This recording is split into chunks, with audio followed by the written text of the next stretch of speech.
लगातार कह रहे हैं जो हम छानबीन कर रहे थे, तो कोर्ट में जज बनाने की क्या जरूरत थी? इलाहाबाद हाई कोर्ट में जज क्यों बना दिया?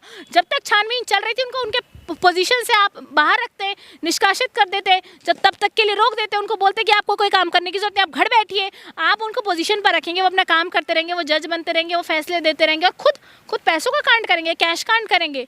तो उन पर जो ये आरोप लगे हैं मुझे लगता है कि बिल्कुल सही होंगे, क्योंकि उनके घर से पैसे देखे हैं किसी ने, बरामद हुए हैं। तो मुझे लगता है कि इस कैश कांड को सीरियस लेने की जरूरत। मना कर रहे हैं, ये पैसा मेरा था ही नहीं, इस पैसों को लेकर के मुझे कोई जानकारी नहीं थी, ये पैसा किसने रखा, कैसे जली, किसका है। अगर आप बताइए मेरे घर में अगर कोई कुछ रखेगा, मुझे नॉलेज नहीं होगी, तो उनको पता था पैसा किसका है, कहाँ से आया, कैसे रखा।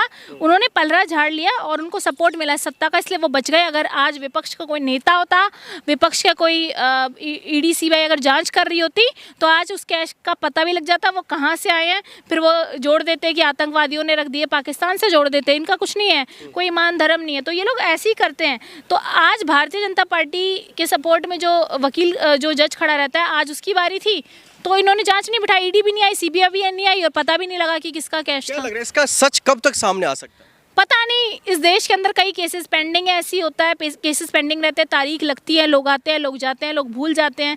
आज आप देखिए कैश कांड को लोग भूल चुके होंगे, दूसरा मुद्दा आ जाता है, दुनिया उस तरफ चली जाती है। तो हमारे जो न्यायिक प्रक्रिया उसको सही करने की ज़रूरत है, तुरंत उस पर फैसला होना चाहिए था, तुरंत जाँच बैठनी चाहिए थी। और इस कैश कांड का मुझे लगता है खुलासा होगा आने वाले समय में, और होना भी चाहिए। नहीं, आपको दिल्ली पुलिस पर भरोसा है नहीं, गृह मंत्रालय पर भरोसा है, कानून व्यवस्था पर भरोसा नहीं है, तो आपको भरोसा है किस? भरोसा होता तो आज आप देखिए, जो मोदी जी कहते हैं परिंदा पर नहीं मार सकता, वो एक कैश कांड का पता नहीं लगा पा रही, उनकी पूरा डिपार्टमेंट पता नहीं लगा पा रहा।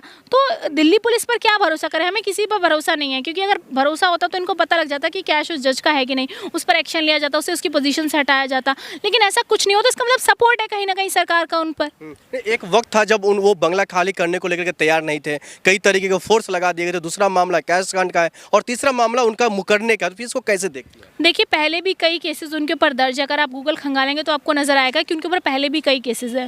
तो एक जज के ऊपर कई केसेस होना और फिर वो खुद फैसले देगा, ये कहाँ तक सही है? तो हमारे जज जो होने चाहिए वो एकदम बिना मतलब आप ही समझिए कि उन पर कोई दामन पे दाग नहीं होना चाहिए उनके, वो कोई ऐसे कांड ना करे, उन्होंने कैश वगैरह ना लिया हो, लोगों से घुसखोरी ना करते हो। तो ये पैसे कमाने की नीति है, अगर आज पैसे लेकर के लोग फैसले देने लगे तो क्या होगा देश का? लेकिन सरकार तो कहती है जो हम सबको एक सम्मान की नज़र से देखते, चाहे वो कोई कानून व्यवस्था किसी पद पर बैठा हो या फिर कोई आम नागरिक हो।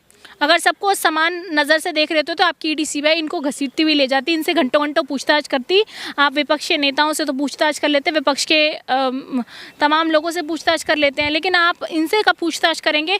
इनको इनकी पोजीशन से कब तक हटाएंगे? क्योंकि राहुल गांधी जी की तो सदस्यता भी रद्द कर दी गई थी। लेकिन आप कहते हैं जो इस सरकार इनके समर्थन में है, गृह मंत्रालय इनके समर्थन में, लेकिन सरकार का तो दावा है मैं किसी भ्रष्टाचारी के समर्थन में हूँ ही नहीं, फिर वो यशवंत वर्मा साहब के समर्थन में क्यों आए? ना, जिनकी पार्टी में ही सब भ्रष्ट हों, उनको भ्रष्टाचारी को समर्थन करने की क्या जरूरत है? वो भ्रष्टाचारी को समर्थन मोदी जी नहीं करते। मोदी जी अपनी पार्टी में भ्रष्टाचारियों को भरते हैं, वॉशिंग मशीन में धोते हैं और फिर भ्रष्टाचारी वहाँ के एकदम साफ हो जाता है, वॉशिंग पाउडर निरमा की तरह। तो मोदी जी ऐसे हैं, भ्रष्टाचारी को सपोर्ट तो कभी नहीं करते, बस अपने साथ रखते हैं। आखिर में ये बता दीजिए, तमाम जो वकील इनका विरोध कर रहे थे, जो कोई वकील कहते इनको जेल में जाना चाहिए, तो कोई वकील इनके शपथ ग्रहण जो इलाहाबाद हाईकोर्ट में ले रहे थे तो उनको वहां पर मना कर रहे थे, लेकिन उसके बावजूद भी शपथ ग्रहण लेना, उसके बावजूद भी तमाम केसों पर सुनवाई करना है, फिर क्या मामला? देखिए, अगर वकील बार एसोसिएशन उनके खिलाफ है, प्रोटेस्ट कर रहा है, उनको शपथ लेने से रोक रहा है, तो कहीं ना कहीं बाद में सच्चाई है, तो इस पर ध्यान देने की जरूरत थी, लेकिन नहीं दिया। उनको शपथ लेने दिया, उनको जज बना दिया, आज वो फैसले लेंगे। वो व्यक्ति सत्ता पे बैठ के फैसले लेगा जो खुद घूस के पैसे खाता हो। तो मुझे लगता है कि इस कैश कांड का खुलासा होना चाहिए, सरकार को इस पर ध्यान देना चाहिए। ठीक है, बहुत शुक्रिया।